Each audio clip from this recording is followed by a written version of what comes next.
And welcome back to DJCamel Reviews, and today I'm doing something a bit rare. I'm doing something that isn't a proper review. Today I'm comparing the five Jason Bourne films to the four Daniel Craig James Bond films to the Mission Impossible franchise. And they're three big heavyweight spy thriller genres, and I felt like it's good for me to do a comparison video. I have reviewed all the Bourne films by the time this video comes up. I've reviewed, I think, 2 or 1 of the Mission Impossible films, or maybe more, I don't know. And I don't think I've reviewed any of the James Bond films except from perhaps Spectre.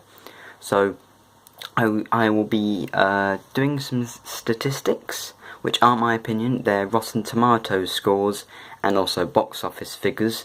I'll be then ranking all the films, but then at the end I'll be talking about which one's the best franchise as a whole, because although I'm actually undecided on which one's the best out of these 14 films, although this one might have the best film in it, it might not be the best franchise because of consistency and stuff.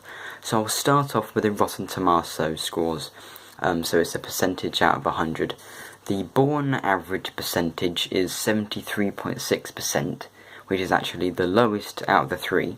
However, if you take out the 2 films after the first trilogy, the percentage is 85.6%. Bond is the best on Rotten Tomatoes with an average of 78.5%, and Mission Impossible has an average of 75%. The highest ranked Rotten Tomatoes film is Casino Royale with 94%, and the worst is 55% for the most recent one, actually, Jason Bourne, which came out in 2016, which is the 5th Bourne film. And so the best Bourne film on Rotten Tomatoes is 93%, which is the Bourne Ultimatum. The best for Mission Impossible is Mission Impossible 4 and Mission Impossible 5 on 93%, and Casino Royale just beats Skyfall with a score of 94 compared to 92. So that's that. So Rotten Tomatoes thinks that it's Bond, Mission Impossible, Bourne. And then the box office figures, Bond is by far the most lucrative financially, with the 4 films bringing in $3.165 billion. Mission Impossible is second with $2.776 billion, and the Bourne films made significantly less, only $1.220 billion.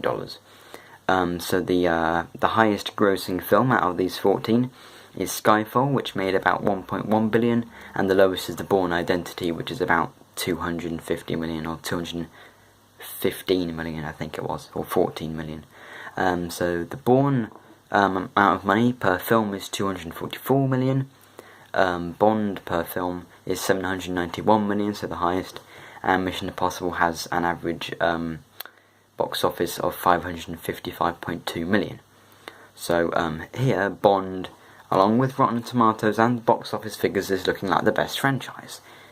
However, I'm going to rank all the films and give you just a little bit of a taster.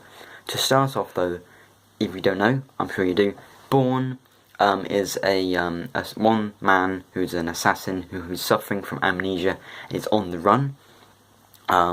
James Bond is a British spy who goes on adventures around the world to, save the world or whatever. And Mission Impossible is very similar, however it's more of a group, and the main character's called Ethan Hunt, and they do, basically stunts. Loads of stunts, really impossible missions, that you wouldn't think in a million years anyone could do, but they, just do it by the skin of their teeth. And they're all action, and yeah. So, the first film that came out is 1995 with Mission Impossible, and the most recent is 2016, and they're all kind of, mixed in together, in terms of when they came out. So, I'll rank them from 14th to number 1 now. And the worst film has to be Mission Impossible 2, because I haven't seen it. However, I have heard that it's the worst Mission Impossible film by far, and I've listened to the music and it's awful. 13th is The Bourne Legacy, which doesn't even have Matt Damon as Jason Bourne. It's Jeremy Renner as Aaron Cross, who's the main character, which made me very cross indeed. It's fine, I guess. 5 out of 10. Jason Bourne is also a 5 out of 10. That's the 2016 one. Matt Damon did come back for that one, but that's not very good. Spectre, one of the most disappointing films I've ever seen, is the most recent James Bond one. That's 11th. 10th is Quantum of Solace, a very dull 5 out of 10 again Bond film.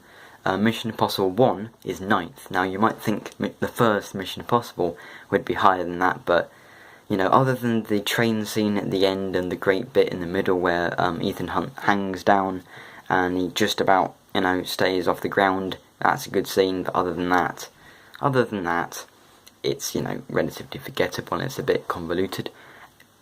8th is Mission Impossible 3, very fun film that. Good realistic tone really for that. 7 is The Bourne Ultimatum, which I think is the weakest of the Bourne trilogy. It's really good, it's like an 8 out of 10. The first 8 out of 10 I'd give on this list. However, because of the different style it has to the previous two, and the lack of a really great car chase, it's just a good car chase. It's not really great. Although the ending's really good. But, yeah, that's why it's 7th. 6th is Mission Impossible 5, which is a Mission Impossible Rogue Nation, which I thought was very good. 5 is Casino Royale, which is the first Daniel Craig film, and that revolutionised the Bond films, and I think it's fantastic, but not as good as 4th, which is the Bourne Identity, which is the first of the Bourne trilogy, which I think is a really well directed, action-packed, and, you know, influential film for a lot of ones. You know, like Quantum of Solace is very and Casino Royale are very reminiscent and influenced by the Bourne Identity. The 3rd is the Bourne Supremacy. So unfortunately, although I love Bourne Supremacy and the music and the directing and Matt Damon and the amazing car chase at the end, it's 3rd. And then I haven't really decided what's first and what's second.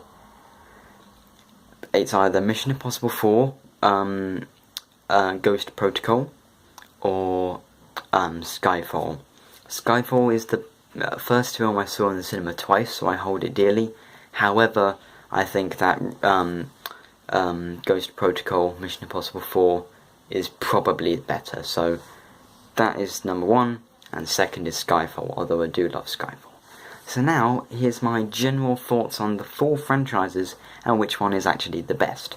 I'm not looking at any other statistics, this is personally my opinion on which one is the best franchise and series as a whole.